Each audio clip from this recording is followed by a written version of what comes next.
Съзнания в килия. От незапомнени времена манастирът Свети Димитър над Бобошево е бил книжовно средище и крепител на бобошевския дух. Именно там започва да функционира и първото килийно училище на територията на днешната община Бобошево.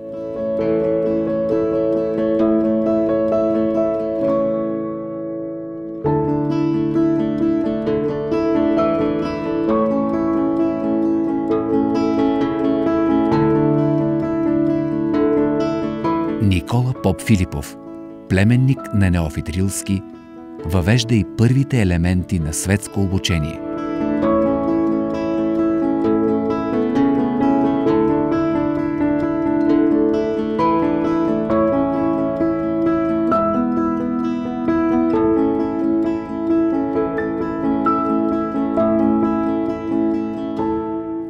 Наред с базовата църковно-религиозна насоченост на обучението, се въвеждат българска и славянска граматика, аритметика, свещена история.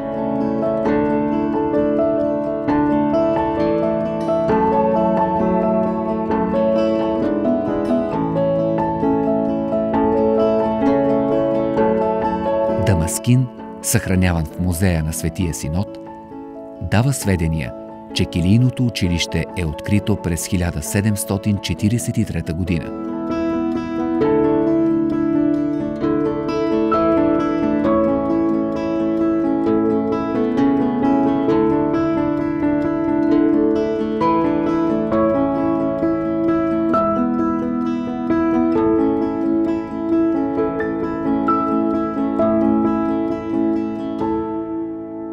След време започва да функционира килийно училище и към църквата Свети Атанасий.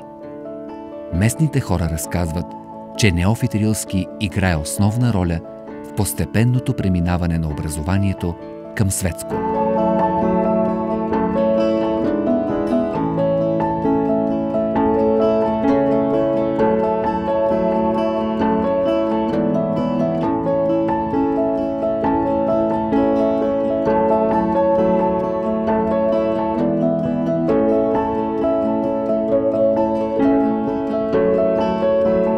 Община Бобошево ви очаква.